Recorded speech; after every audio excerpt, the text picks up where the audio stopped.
cocotier. On fait un tour au niveau des cocos.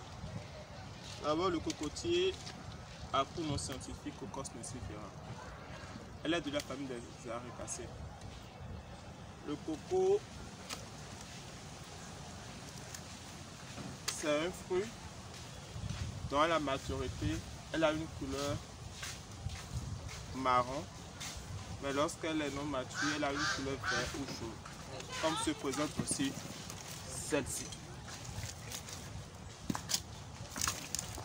Elle est cultivée pour le fruit qu'on peut consommer frais, cuit ou transformé en cake de coco, biscuits de coco, le lait de coco, l'eau de coco qui est bon pour la santé, tout ça, etc.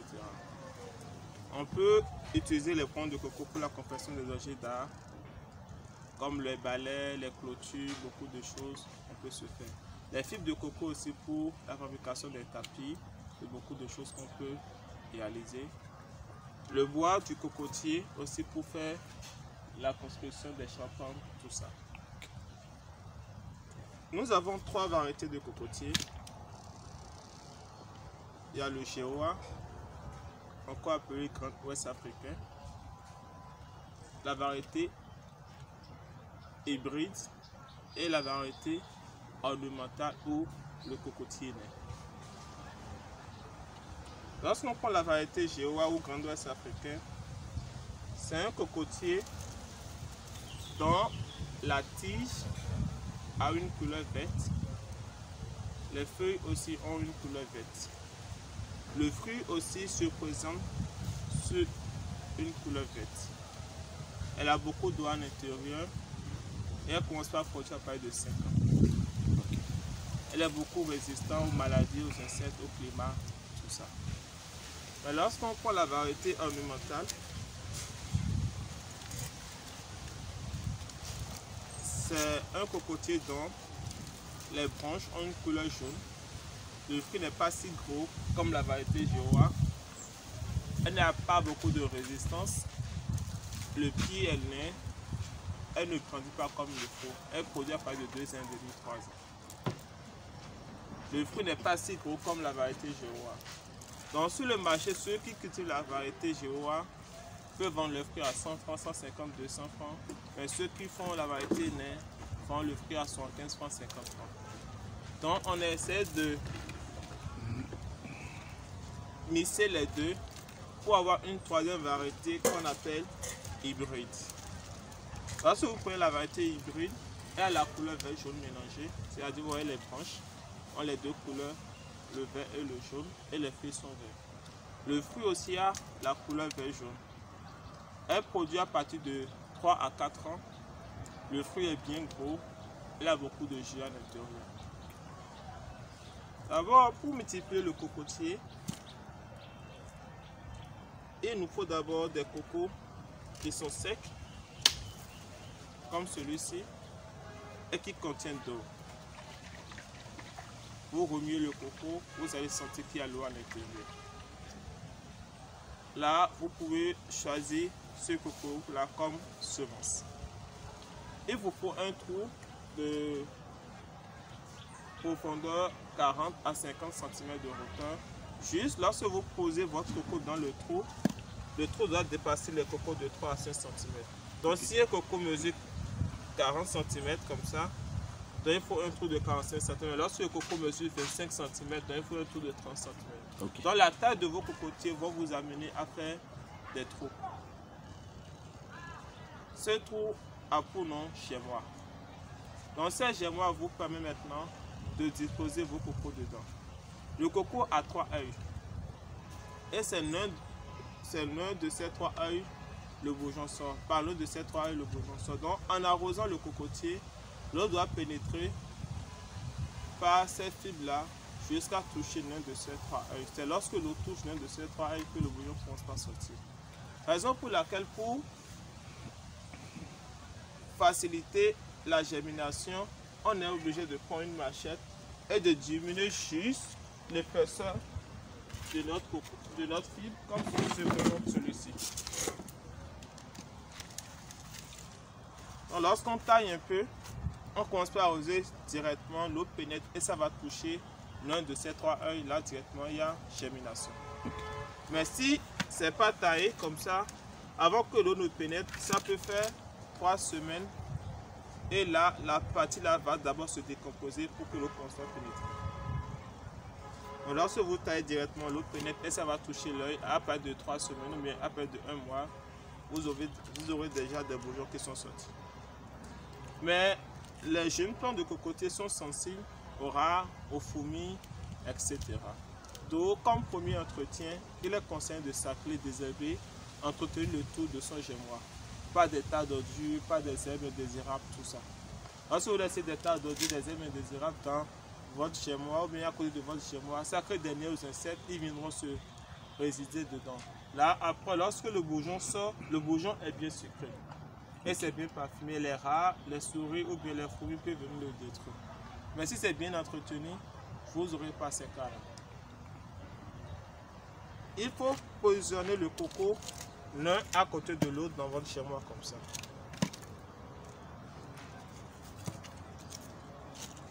Et vous mettez du sable dedans jusqu'à la moitié, mais vous fermez complètement. Juste le sable qui est mis permettra à l'eau de pénétrer les fils pour toucher le bourgeon. Mais s'il n'y a pas de sable, l'eau directement va en bas et ça pénètre le sol. Et il est conseillé de pailler. Tout à l'heure, on fera le tour, vous allez voir quelques gémois remplis de coco. Et comment le sable est mis et comment le paillage a été fait. Donc, lorsque vous finissez de positionner le coco, vous mettez du sable sur ça. Vous arrosez chaque jour, matin, soir. Le cocotier à la pépinière, elle aime beaucoup d'eau. Donc, lorsque vous envoyez beaucoup d'eau, directement après 1 mois, elle sort déjà le bourgeon. Lorsque vous voyez le bourgeon sortir, vous augmentez encore la quantité d'eau. Après 3 semaines, vous aurez des cocos tiers comme ça qui auront 1, 2, 3, 4 feuilles. Avec un taille de 115 cm de hauteur qui fait 1, 2, 3 et ceci. Lorsque vous avez ça maintenant, le coco est bon pour être planté. Maintenant, pour enlever vos cocos du gémois, il est interdit de toucher la tête comme ça et de tirer. Parce que lorsque vous touchez le bourgeon, vous tirez, ça peut quitter l'amande et vous aurez seulement votre bourgeon dans la main. Donc vous prenez une machette et vous allez creuser en bas ou bien à côté de votre coco et vous prenez chacun d'eux. Ou bien à base d'un fer accroché, vous pouvez envoyer le fer accroché comme ça et tirer votre coco simplement et ça marche. Vous allez voir les images tout à l'heure. Donc, vous passez maintenant à la plantation. Le cocotier, d'abord, est une plante qui n'aime pas beaucoup de fertilisants. Vous allez constater, elle préfère les sols sableux. Le sol sableux n'a pas beaucoup de fertilisants dans le sol. Donc, pour cela, si vous avez un sol sableux, ça marche. Mais si vous avez un sol sableux argileux encore, ça peut marcher. Si vous arrivez encore à fertiliser vos cocos, elle donne le double de ce qu'elle doit donner. Et la taille est normale, la croissance aussi y est comme il le faut. Donc vous passez maintenant à la plantation. Un sol sableux ou sableux argileux est conseillé pour le cocotier. Comme écartement 8 à 9 mètres, vous plantez en quinconce, vous aurez au moins 140 à 155 pieds à l'hectare. Avec cet résultat maintenant, après 4 à 5 ans de plantation, si dépendra de votre variété, vous pouvez commencer votre récolte. Mais comme entretien après la plantation, il est interdit de laisser le cocotier dans la brousse. Lorsqu'il y a beaucoup de brousse, ça crée les nids aux insectes, aux ravageurs, d'où ils viendront détruire vos jeunes plants de cocotier, tout ça. Donc lorsque vous plantez le cocotier, s'il y a beaucoup de ravageurs dans la zone, vous cherchez des boîtes de tomates à couleur rouge comme ça, vous enlevez les deux côtés comme une jupe et vous portez à chaque cocotier planté. Donc ça va s'arrêter comme ça. Donc lorsque un rat, un holacode, bien un ravageur vient, trouve la couleur rouge, il voit qu'il y a un danger ici parce que ça ressemble au sang et il prend fuite. Là, vos cocotiers sont protégés. Après 2 ans, la boîte se casse et elles protègent son chemin.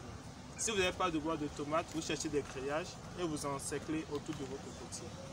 Okay. Mais si le champ est bien entretenu, il n'y a pas des holacodes, des ravageurs dans la zone, vous pouvez laisser vos cocotiers comme ça, pas de problème. Donc, l'entretien, il y a la fertilisation si vous voulez. l'arrosage si vous voulez, le paillage, tout ça. Après 3-4 ans, vous commencez votre récolte. Comme rendement, un cocotier, d'abord, celui qui met le cocotier a deux objectifs. Soit il fait le coco frais, soit il fait le coco sec. Le coco frais est fait pour l'eau de coco, qui est bon pour la santé. Ça lutte contre le palu, les fièvres typhoïdes, ça donne énergie, les tensions, beaucoup de choses, etc. Lorsque vous faites le coco frais, vous pouvez récolter au moins 4 à 5 récoltes par an. Et lorsque vous fertilisez encore vos pieds, vous pouvez aller à 6 récoltes par an. Et par récolte, vous avez au moins 275 à 250 fruits par cocotier. On va faire le tour tout à l'heure, vous allez voir en haut des cocotiers et vous allez essayer de compter le nombre de cocos qu'on aura par cocotier. Mais lorsque vous faites le coco sec, vous avez 3 récoltes par an de 250 à 275 pieds par coco par récolte. Parce que celui qui récolte les cocos frais, la sève qui doit rentrer dans le coco pour qu'elle soit mature complètement remonte encore directement dans l'arbre et elle sort directement des fleurs, d'où il faut récolter au moins 4 à 5 fois par an. Mais celui qui attend pour faire le coco sec, le coco est mature, ce coco là prend beaucoup de sève avant d'être mature. Et après la récolte, maintenant, elle produit encore d'autres cocotiers et après 3-4 mois, il faut les récolter. Le coco, d'abord, comme insecte qui peut les déranger, on vient de parler des rats, des ravageurs, les olacos, tout. Il y a aussi les oiseaux qui viennent chercher les feuilles comme ça. Donc lorsque vous avez ces genre d'oiseaux sur votre terrain, vous êtes obligé de mettre des filets à biais pour lutter contre ces insectes. Vous cherchez des milles avec des rasticides pour les empoisonner juste pour protéger vos plants. Donc si ça ne se fait pas, vous allez tout perdre. Il y a les mouches mineuses qui viennent, les mouches blanches et les cochenilles farineuses aussi qui viennent dans le cocotier. Donc pour ce soir, on s'arrête là. Et pour lutter contre ces insectes, il y a l'huile de lime qui est bon, le M5 qui est bon, le BT aussi qu'on peut utiliser. Faites notre tour à Songhai pour ces produits. On est là. Merci beaucoup. On fonctionne avec des sachets. Vous allez constater que là, il y a déjà les cocos qui sont enterrés dans le germoir. Et là, vous allez commencer. Voilà quelques boutons qui ont commencé par sortir. Et la germination a commencé déjà. Donc d'ici 3-4 semaines, on aura maintenant notre résultat.